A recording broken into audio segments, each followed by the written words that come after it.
Bismillahirrahmanirrahim. Alhamdulillahi rabbil alamin wal 'aqibatu lil muttaqin wala 'udwana illa 'alal zalimin wala ilaha illallah ilahul awwalin wal akhirin wa qayyumus samawati wal ardin wa maliku yaumiddin.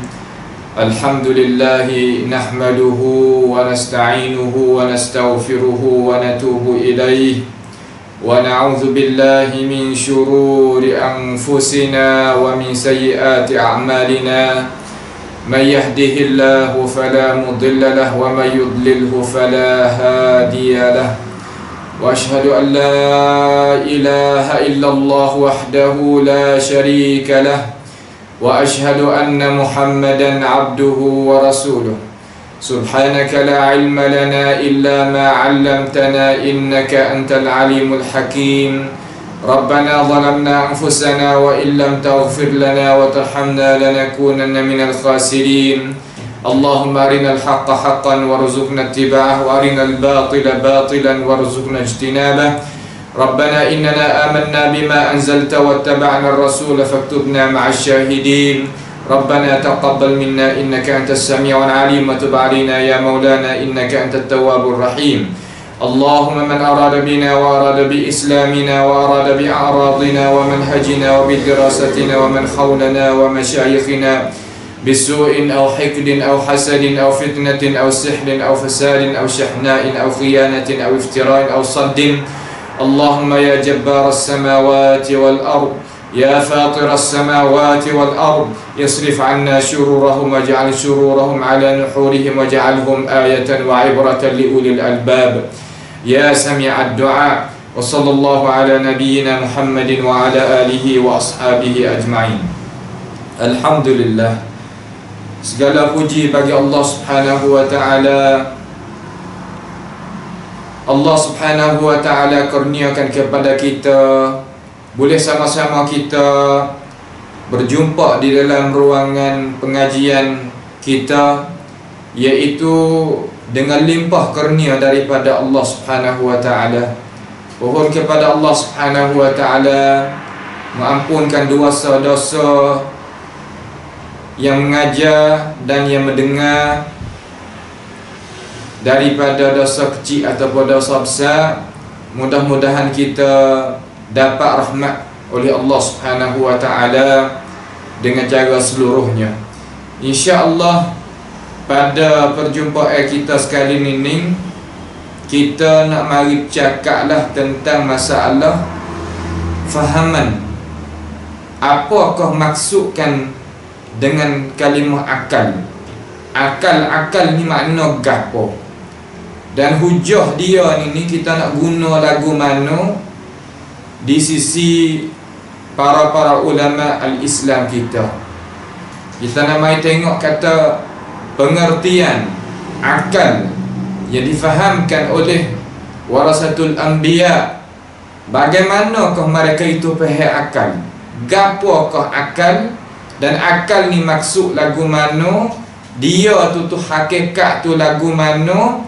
Sebagaimana keterangan huraya oleh para ulama kita ini, kita mari tengoklah sedikit daripada perkara yang kita nak mengemukakan di sinilah insya-Allah Subhanahu wa ta'ala. Ia kata ta'rif, mana kata pengertian, definisi ni'yan, kalau bahasa Sia lah, bagi akal pada lorak cakap pe manusia. Orang duk kecek kata akal di sisi lorak cakap pe manusia ni, apakah maksud dia? Dan kalimah akal ni dia boleh nak sebut dengan beberapa kalimah lagi yang maksud tulah tapi perkataan hak berlain ni.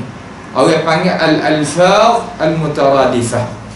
Lafaz-lafaz yang berlain ni pada bertuturan, akan tetapi maksud makna satunya sahaja. Maksud ataupun mafhum dengan cara luah-luah lah, di sisi ulama lughah ni mari kita tengok nah. Dia kata pengertian bagi akal pada lughah. Pengertian bagi akal pada lughah. Cuba kita perhati molek. Orang yang ada tenaga nak mengaji supaya nak mensebar pula ilmu pengetahuan, hendaklah dia itu tanda dan kupas biar baik-baik supaya dia nakalkan ilmu daripada ini majlis kepada umat manusia, supaya dapat jadi kebaikan bagi seorang yang buat kerja umpama tu dunia maupun di hari akhirat, hari Allah Subhanahu wa taala nak balasnya. Berkata Ibnu Faris, salah seorang daripada tokoh ulama lughah, tokoh ulama lughah di dalam Mu'jam Maqayis al-Lughah, dia kata al-ainu wal qaf wal lam aslun wahidun mumqasun yadullu ala hafsihi fi syai'. Tanda molek dengan baik. Dia kata akal-akal ni bersusung daripada huruf ain dan huruf qaf dan huruf lam. Tiga huruf ni lah bersusung. Dia panggil kata asal yang satu. Asal yang satu makna kata dia ni tepat ukuran, mungkas, yang menunjuk ia, iaitu menunjuk kalimah al-aql di atas kita nak mensimpankan sesuatu. Makna kata kita nak mensimpankan ia pada sesuatu. Akal-akal ni benda yang boleh kita pandai nak simpan. Kalimah akal makna perkara yang kita pandai nak simpan. Orang pandai nak simpan satu muka, makna kata itu menunjuk kata dia bersifat dengan akal. Kalau kita akal ni makna kan pada lughah, iaitu perkara yang dikena simpan ataupun perkara yang boleh buat nak simpan. Boleh makna kita kecek gitu. Simpan di sini makna kan? Simpan ni makna kata kita letakkan satu benda kena pada tempat. Nah, kita selesaikan masalah yang jadi masalah, jadi klik, jadi molek semula. Kita beki benda punah, jadi baik semula. Tu maknanya gitu. Nah, wa min zalikal aql, dan di antara demikian itu, gapo yang nak ayat al-aql, iaitu akal. Hak kita nak kecek ni, maudhu kita nak kecek iaitu al-aql. Wa huwa al-habisu an dhamimil qawli wal aql. Ataupun wa huwa al-habisu an dhamimil qawli wal fi'l. Setengah nuskah kata wal fi'l, setengah nuskah kata wal aql. Tapi hak yang terjih oleh ulama iaitu wal fi'l. Tu maknanya gitu. Dan di makian itu, dan di antara di makian itu akal. Hak kita kecek, hak susun daripada ain, susun daripada huruf qaf, susun daripada huruf lam, iaitu asal yang satu sebagai ukuran yang menunjuk di atas mensekatkan satu perkara. Makna nak sekatkan satu perkara.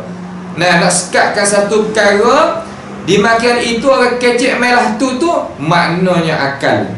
Akal-akal ni iaitu al-habis. Apa makna habis? Yang menyekat. Yang nak menyekat. Kalau kecek bahasa tepat nak berik. Tu. Gapo berik daripada gapo? An dhamimil qawli wal fi'l. Daripada keburukan perkataan dan keburukan celaan perbuatan. Makna orang berakal, dia nak kecek, yang mikir dulu. Orang berakal, dia nak buat satu pekerjaan, dia mikir dulu. Tu makna orang yang berakal. Pahala akal itu sebagai satu alat yang nak mensekatkan diri manusia daripada cakapan yang nak menjadi kemusnahan dan kebinasaan, dan juga nak sekatkan seorang daripada perbuatan yang nak menjatuhkan diri seorang di dalam kebinasaan dan kecelakaan. Ha tu makna kata al-aql. Ha tak? Ha tu makna ulama al-lughah yang beri makna al-aqlu huwal habisu an zamimil qawli wal fi'l. Ha tu makna ta'rif yang keluar tubik daripada 3 huruf yang susun, iaitu al-ain wal qaf wal lam. Susun daripada 3 huruf ni, daripada huruf hijaiyah, maka tubik makna daripada itu perkataan, makna dia di dalamnya iaitu al-habisu an zamimil qawli wal fi'l. Itu makna al-aql. Dan berkatanya Ibnu Manzur. Ibnu Manzur tuai kitab bagi lisanul Arab. Ibnu Manzur tuai kitab bagi lisan al-Arab. Kita sebagai talabatul ilm pasti kena ada kitab lisanul Arab dan mu'jam maqayis lughah sebagai pala modal kita dalam masalah nak memahami isi kandungan lughah Arabiah. Dan yang kemocok iaitu tahzibul lughah bagi al-Imam al-Azhari. Itu adalah kemocok kitab lughah. Kita kena ada kitab umpama tu di dalam maktabah. Dalam rumah kita, kalau kita ni nak mengaku diri kita sebagai orang nak mengajar orang, nak pegang jawab warasatul anbiya, tak kira kita nak sebagai ustaz, sebagai tuan guru, sebagai syekh, sebagai baba, nah, sebagai orang yang nak menunjukkan kebaikan kepada manusia dalam urusan agama, pasti kena ada kitab-kitab yang tersebut tadi. Pasti kena ada kitab. Walaupun sekarang learning ni ada di dalam PDF, ada di dalam alat-alat yang moden sekarang learning ni, memang begitu. Tetapi nak mentandingkan dengan kitab tak boleh. Kerana di dalam itu tu orang panggil kata benda yang nak memudahkan. Ada pun orang yang nak buat kajian sungguh, pasti kena tengok di dalam kitab lah. Kerana itu sebagai bahan yang asli, bahan yang asli. Walaupun kita tak menafi kemudahan yang Allah Subhanahu Wa Taala berikan kepada kita, akan tetapi nak royak kata tahu kita adalah klik kepada al-asl, klik pada asal. Hendaklah kita itu memuliakan mushaf Al-Quran. Ada mushaf Al-Quran, bukan Quran duduk dalam telefon sahaja. Itu bukan cara yang betul, bukan cara yang elok. Kalau kita nak misal dengan cara hissi, kita ni orang Melayu kalau tak makan nasi tak sudah. Umpama tu. Nah, di antara talabatul ilm dan alim ulama pasti kena ada buku dan kitab di dalam maktabah dia. Sama ada maktabah itu nak besar atau kecil, pasti dia kena bina maktabah. Pasti dia itu kena ada satu tempat di dalam rumah dia untuk buat rojak ke diri dia dengan buku-buku yang ditulis taruh oleh para warasatul anbiya kepada kita. Pasti kita kena duduk diri kita lagu tu. Orang yang tak duduk di dalam tak menjadikan diri dia umpama tu, kita nak harap tak boleh isi kandungan ilmu yang dia nakalkan kepada kita. Kerana kesilapan itu lebih besar, lebih banyak daripada hak betul, hak benar. Nak kita faham molek. Dia kata Imam Ibnu Manzur rahimahullahu taala, dia kata wal aqlu wal qalbu wal qalbul aql. Ia kata dan akal iaitu hati, dan hati iaitu akal. Makna kata hati dengan akal di sisi Imam Ibnu Manzur rahimahullahu taala, dia kira kata pengertian satu, makna satu sahaja. Nampak tu dah?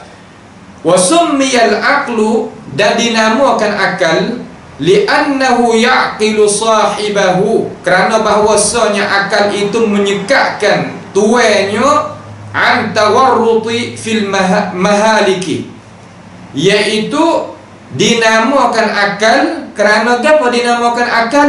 Kerana menyekatkan oleh akal itu akan tuan ampunyonya daripada at-tawarruti fil mahaliki. Apa makna tawarrut? Tawarrut makna menjatuhkan diri seorang itu di dalam tempat yang susah dan tempat yang jadi kebinasaan. Itu makna al-mahalik. Itu makna akal. Orang berakal pasti dia itu kena jaga diri dia gapo daripada menjatuhkan ke dalam tempat yang kebinasaan. Tempat yang nak membawa pada diri dia tu jadi binasa, yang nak jaga diri dia daripadanya. Kalau tidak, nescaya orang tu bukan orang yang berakal. Sebab tu akal adalah satu anugerah pemberian ya Allah Subhanahu wa taala berikan kepada kita. Hak ninglah sebagai kemuliaan dan kehebatan di atas makhluk-makhluk yang lain yang ada di atas muka bumi ini. Tu manusia yang lebih ngam kau tu. Makna apa? Al-aqlu tu ai yahbisuhu. Makna li annahu yaqilu sahibahu ai yahbisu sahibahu.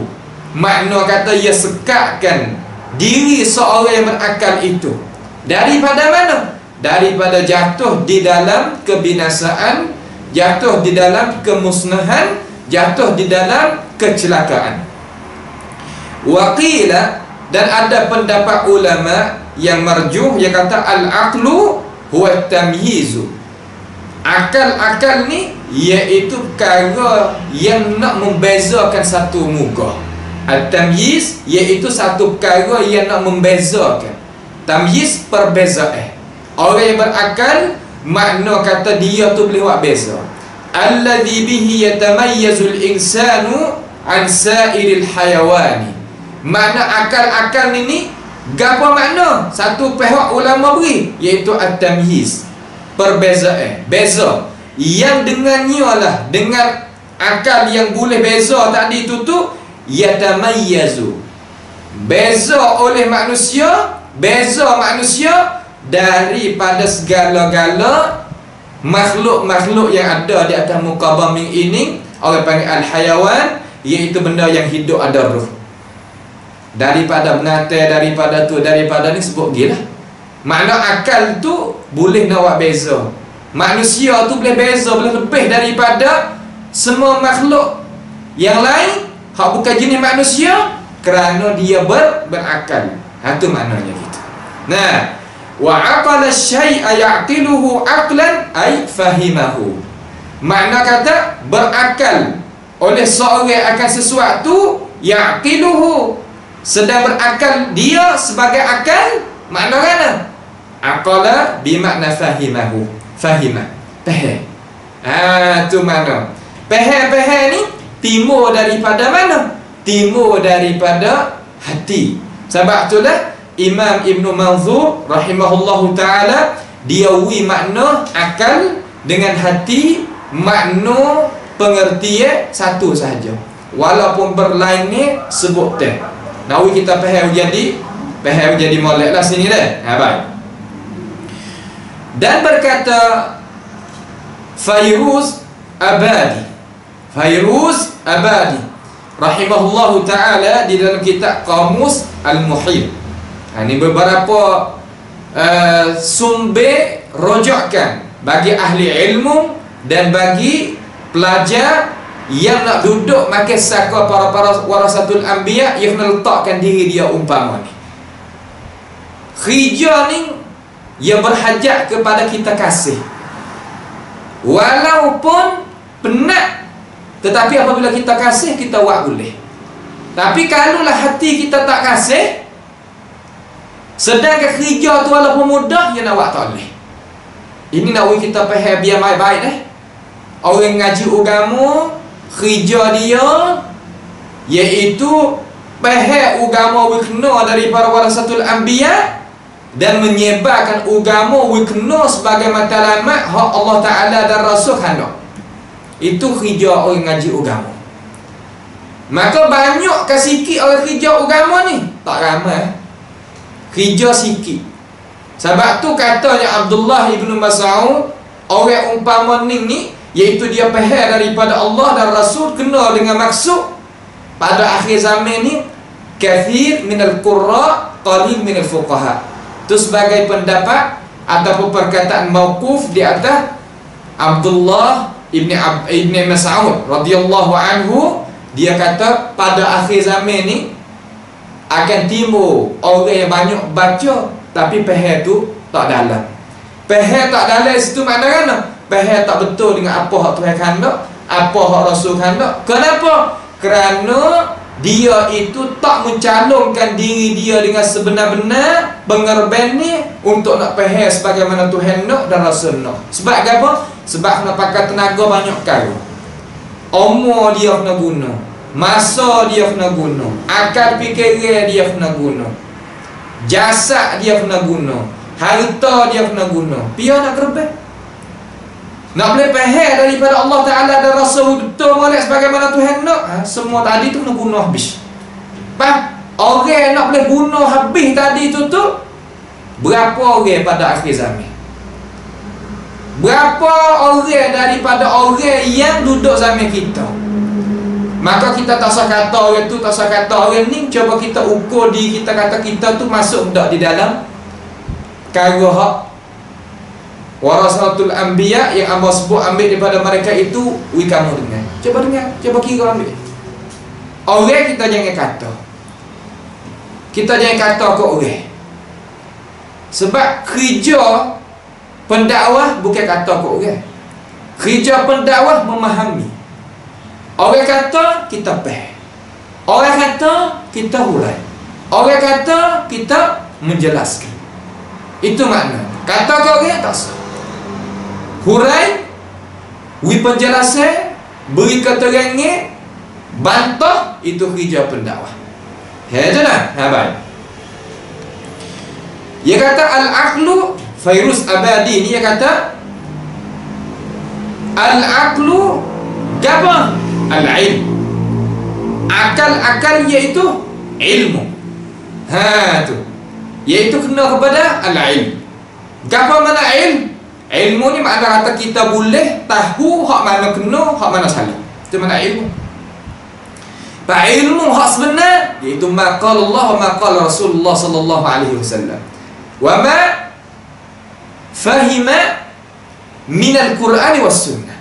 Itu sebagaimana nakaran pendapat al-Imam Asy-Syafi'i rahimahullahu ta'ala. Al-ilmu ma qala Allah wa ma qala Rasulullah wa ma fahimahu minal kitab was sunnah. Nampak tak?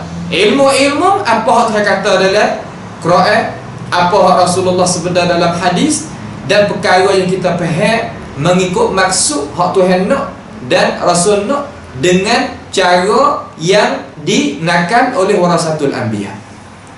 Itu maknanya. Al-ilmu bitalaqqi. Ilmu kita ambil daripada guru. Laisa bil qiraah. Pada mabda' al-awwal, mana dasar yang mula-mula bukan ilmu itu mari dengan cara baca. Mari dengan cara ambil ilmu daripada guru. Setengah-setengah membantahkan ini pendapat. Dia kata dalam Quran tersebut kata Iqra, suruh baca. Nampak tak? Suruh baca. Makna kata baca ni lah makna kata mabda' al-awwal. Makna kata dasar yang mula-mula kita nak hasilkan ilmu, iaitu kita kena baca. Dia terlupa kata Nabi SAW ni tak pandai baca. Dan orang yang mengajar baca pada Nabi SAW, makna kata malaikat yang mengajarkan baca, cara nak baca kepada Rasulullah SAW, iaitu Jibril AS.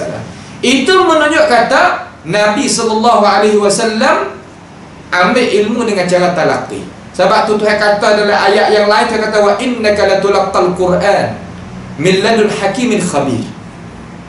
Makna kata sesungguhnya engkau ya Rasulullah talaqi, ambil ilmu daripada Allah Subhanahu wa taala melalui Jibril alaihissalam. Jibril i'tibar dikira kata dia adalah guru bagi Rasulullah sallallahu alaihi wasallam. Pengertian guru makna kata orang mengajar ilmu kepada kita, tu mana guru. Guru dalam bahasa Arab orang panggil al-syekh, al-muallim, al-ustaz. Itu maknanya kita. Nampak tu tak? Hak tu istilah Arabiah orang Arab pakai guna gitu belakang. Tak jadi pelik dah. Nak panggil guru kita syekh pun boleh, nak panggil guru kita ustaz pun boleh, nak panggil muallim pun boleh, tak ada gapo. Itu pengertian yang betul. Lain daripada ni adalah pengertian yang tak betul, pengertian yang luar daripada bantasan ahli ilmu. Itu tak? Itu dia. Baik. Al-aqlu al-ilm, iaitu kena pada ilm. Atau bisifatil asya' min husniha wa qubhiha wa kamaliha wa nuqsiha.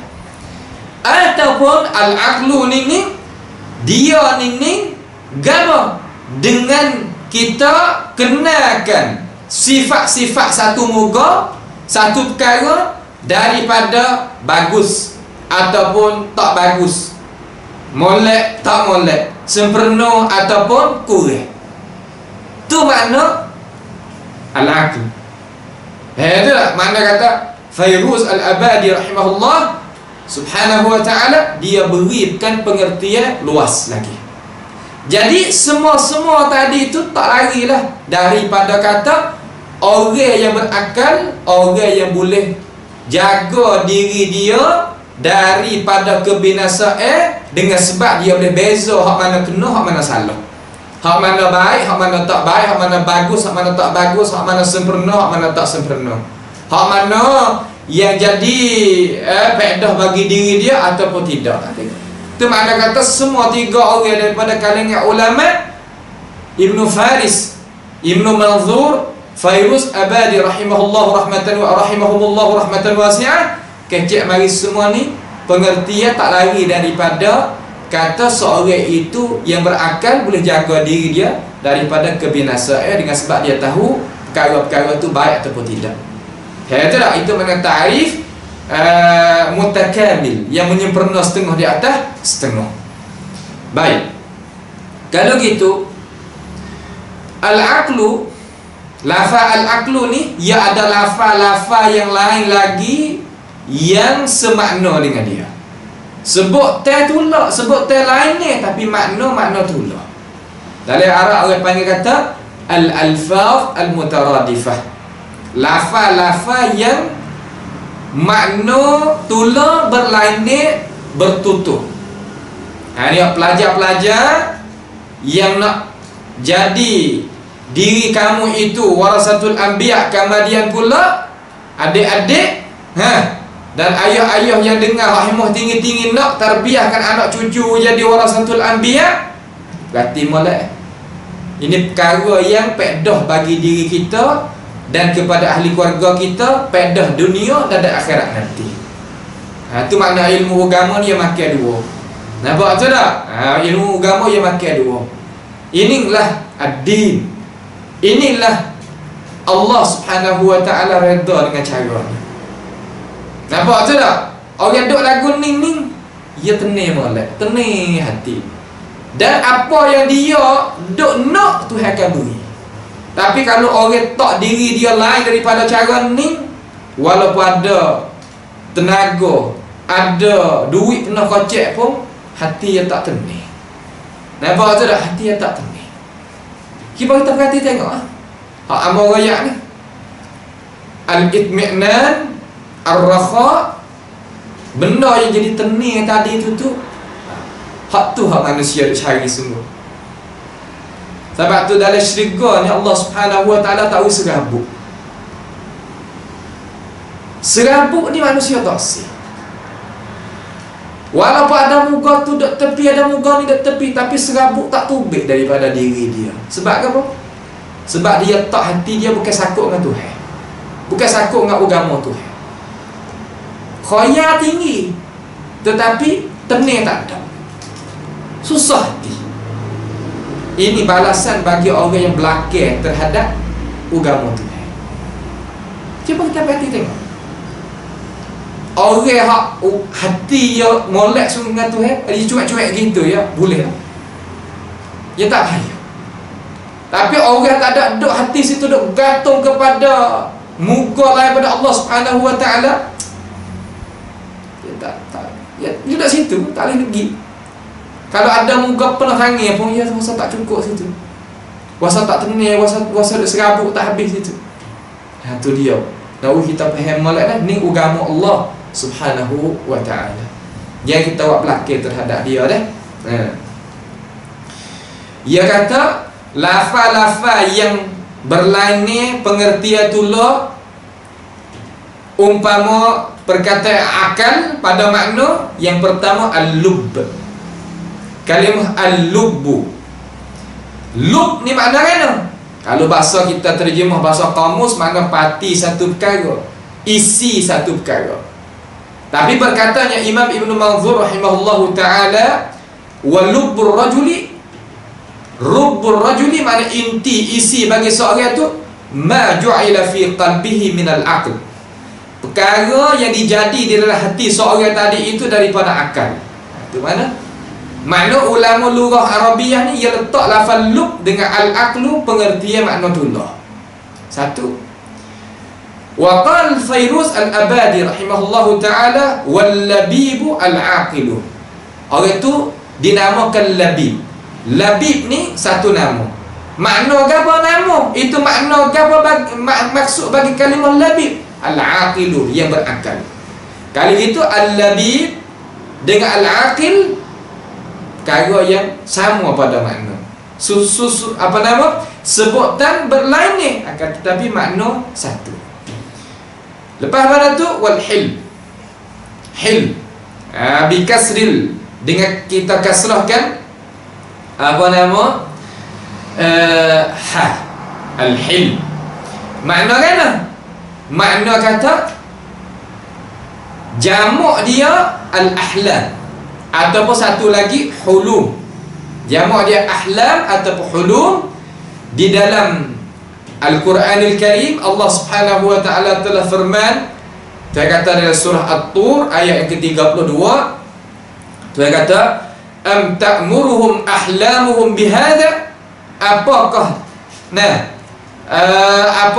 apa nama li giliran mereka menyuruh mereka berkata ini. Makna kata, apakah fikiran mereka menyuruh mereka berkata umpama ni? Ahlamuhum. Ahlam makna kata fikir. Apa makna fikir? Akal. Diri akal. Akal ni benda maknawi. Nampak tu tak? Kamar dia orang tu apabila ada akal, dia bersifat dengan diistakkan tubik, kata dia ni al-aqil, jadi sifat dah. Sebab dia itu mutalabbisun, bersepakaikan dengan akal. Akal kita tak boleh nak tengok, sebab benda maknawi kita tengok apa? Kesih. Ya kecek pada dia, kita boleh dengar dengan hissi. Oh, orang ni berakal kecek lagu ni. Kita tengok perbuatan dia. Oh, orang ni orang ada berakal. Nah, tu makna kata kita tengok tu kesih, kita tak tengok agama. Diri dia, mahiyah dia, hakikat akal ni benda maknawi nak tengok tak boleh. Akan tetapi kita tengok kesih dia. Tu maknanya kita nak faham lah. Lalu kita tengok lagu mana dia kata tengok kesih. Mudah-mudah kita nak misalnya nampak tapak kaki tetapi tak nampak tuai. Tuai tu panggil benda tak nampak, pergi berat, tapi kita nampak tapak kaki. Tapak kaki tu panggil kesih. Nampak tu tak? Tu nak kita faham. Nama tak faham kata gapo pula nampak kesih. Gitu. Tu lah. Tu dia. Baik. Yang ketiga, lafaz yang searti dengan apa nama? Dengan al-aql, iaitu an-nuha. Kalimah an-nuha. An-nuha bermakna al-aql, dengan makna al-aql. Yakunu wahidan au jama'a. Dia ni kalimah nuha ni mufrad pun nuha, jamak pun nuha. So, pakai kalimah jamak dengan mufrad, pakai kalimah satu. Nah, tak ada pakai kalimah nuhun kan, tak ada gitu. Nah, nuha tu mufrad pun tu lah, jamak pun tu lah. Wa fit tanzil, di dalam kitab Allah Subhanahu wa ta'ala kata, inna fi dzalika la ayatin li ulin nuha. ayat surah Taha ayat 54. Dan sesungguhnya pada demikian itu, waktu hendak sebutlah daripada ibrah-ibrah tu la ayat, satu keterangan, satu ibrah li ulin nuha, bagi orang yang berakal, bagi ampunnya mereka yang berakal. Kalau gitu an-nuhyah maknanya iaitu al-aqlu. Ini sebagai sebut juga oleh Imam Ibn Manzur dalam kitab Lisan al-Arab.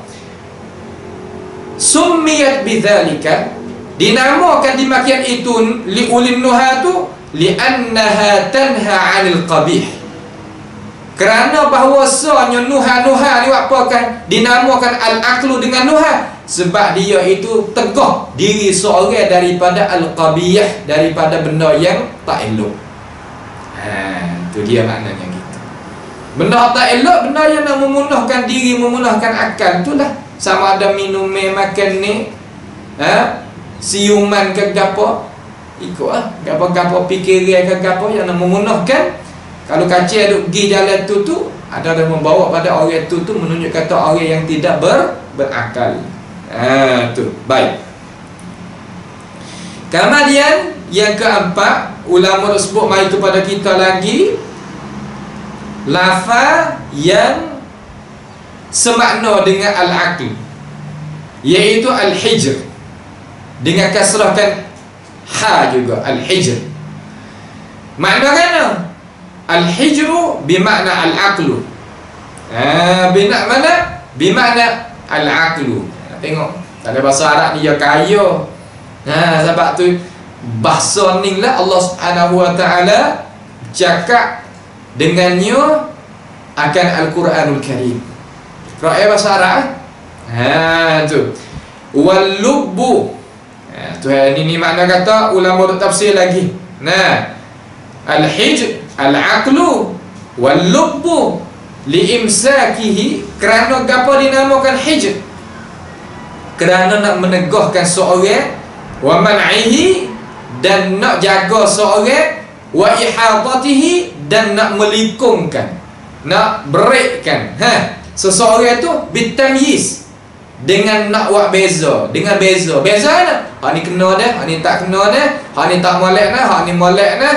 Hak ni maju dah, hak ni mundur dah. Yalah.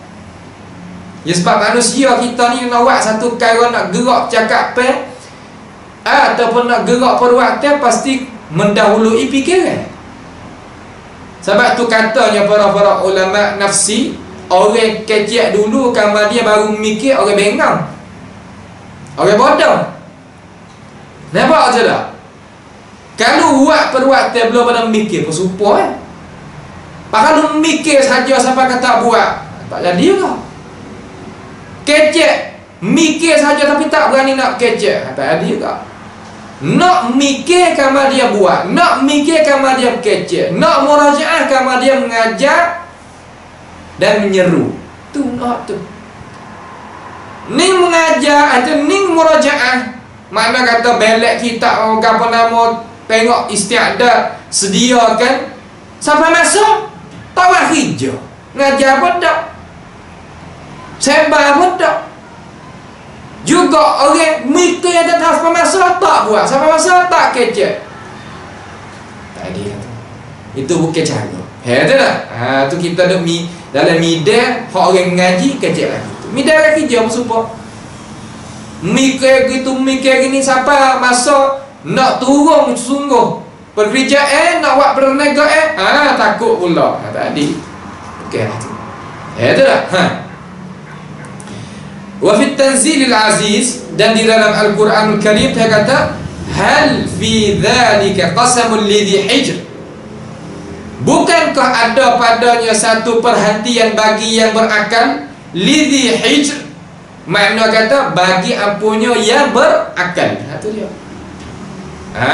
Al-hijru katanya ulama al-aqlu wal wal fitnah. Fitnah ni mana bijaksana, bukan dengan ta, dengan ta sah. Fitnah. Tu dia. Kalau fitnah makna lain. Ni fitnah dengan ta sah tu. Baik.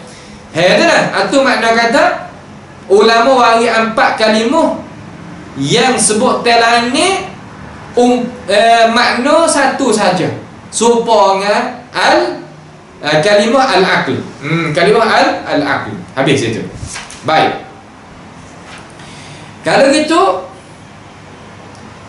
mari kita tengok sedikit daripada pengertian al-aql pada istilah. Al-aqlu pada istilah ulama hak kita duk mengaji ni iaitu ulama al-millah, ulama ahli iman, ahli tauhid. Mafhum al-aql pada istilah orang salaf ni, akal-akal di sisi ulama salaf ni maknalah mana? Supaya nak kita faham, supaya nak kita tahu gapo akal di sisi orang salaf. Dia kata di sana ada beberapa pendapat pada makna akal di sisi ulama salafis salih.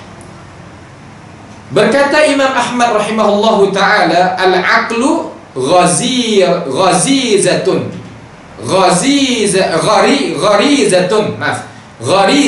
Al-aqlu iaitu gharizatun. Apa makna gharizah? Iaitu tabiat semula jadi. Akal-akal, katanya Imam Ahmad, tabiat ya Allah Subhanahu wa taala letakkan di dalam diri manusia. Ya Allah Subhanahu wa taala takdir sempurna bagi dia boleh ambil alat itulah mikir satu benda. Itu makna kata perkara yang diberikan oleh Imam Ahmad, kata akal di sisi ulama salaf makna tabiat kesemulaan jadi. Gapo tabiat kelakuan hak manusia ni lah, supaya tubik mari daripada perut ibu boleh minum. Tu tabiat semula jadi. Tabiat apa semula jadi? Apabila sakit dia menangis, dia teriak. Yang budak apabila dia sakit ke sakit dia teriak, dia menangis walaupun dia cakap tak boleh. Itu tabiat semula jadi. Dia dahaga, dia minum. Dia lapar, dia nak makan. Dia mengatuk, dia nak tidur. Gitu. Akal di sisi Imam Ahmad, di sisi ulama salafus salih, Imam ahli sunnah wal jamaah, makna gharizah. Itu makna satu kalimah, tapi makna dia tu sangat mendalami. Sangat mendalami. Makna tabiat kesemula jadi, itu makna akal. Tak ada makna banyak lebih pada tu. Kemudian berkatanya Imam Asy-Syafi'i rahimahullahu taala, dia kata al-aqlu ni di sisi Imam Syafi'i alatut tamyiz. Di sisi Imam Syafi'i makna kata alat untuk kita nak beza satu perkara. Alat nak beza satu perkara. Nisbah, boleh nisbah kepada satu muga maknawi panggil alat. Sebenarnya alat-alat ni benda hissi. Seumpama kalam ni alat untuk menulis. Cok alat untuk nak menyakur. Itu mari bajak untuk nak menebah, nak buat menyuci, buat gapo. Pisah alat untuk nak menghirihkan satu perkara, nak memutuhkan gitu gini dengan izin Allah Subhanahu wa taala. Itu maknanya. Itu dah. Itu makna kata annahu alatut tamyiz. Ini di sisi pendapat Imam Asy-Syafi'i rahimahullahu taala. Rahimahullahu taala. Itu makna al-aqlu di sisi ulama salafus salih. Akal di sisi ulama salafus salih yang akal mari daripada dua tokoh, Imam Syafi'i dan Imam Ahmad rahimahullahu ta'ala.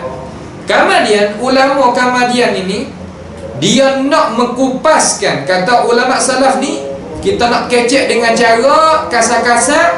Dia kata ada 4 makna bagi al-aqlu. Empat makna bagi al-aqlu di sisi istilah ulama salaf ada 4 makna semua. Iaitu yang pertama kena kepada ilmu hak daruriyah. Ulumun daruriyah.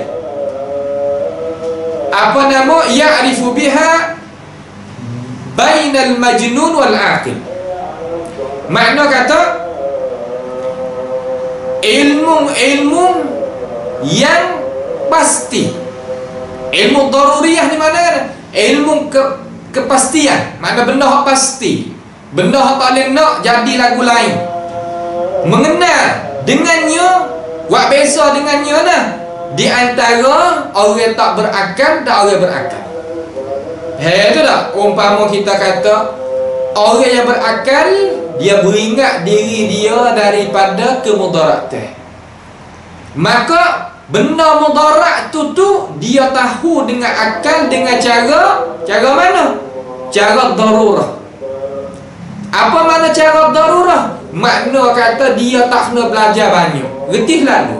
Tubik mari reti kata api tu panas, tubik mari tahu kata langit duk atas, tubik mari kata bumi tu duk bawah. Reti. Tak ada kena duk jadi kecek jadi banyak perkataan, banyak perbincangan. Tak, itu mana ulum daruriyah. Benda pasti kita reti. Nampak tu tak? Benda pasti kita reti. Tak ada jadi payah. Air benda lembut, batu benda keras. Kena ada mengaji banyak ke? Tak. Nampak tu tak? Ha, tu dia. Yang kedua, ulum muktasabah. Ilmu-ilmu yang pasti kita kena belajar mengaji. Ha, tu. Yang nak membawa manusia tu kepada perbuatan yang manfaat oleh diri manusia apabila dia buat satu perkara tu, dan dia tinggal sebab kalau dia buat perkara tu perkara yang jadi mudarat.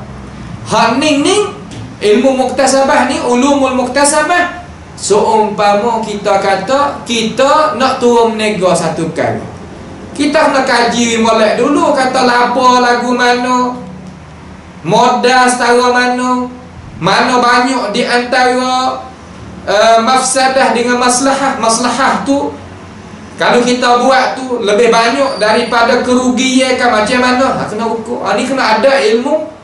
Bukan beranak pak tu nak erti tu. Nak buka buat apa nama restoran ataupun tempat buat makan ni, pasti kita kena ada ilmu sakut paut dengan makan ni. Kalau buat gini dia tahan sikit. Kalau buat gini dia tak tahan, tak beberapa hari dia basi. Umpama tu mana gunakan belaka tu.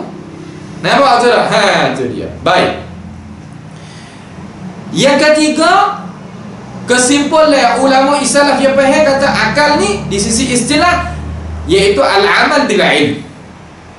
Al-amal bil ilm. Dia buat dengan apa yang dia faham. Itu dikirakan akal di sisi istilah ulama Islam.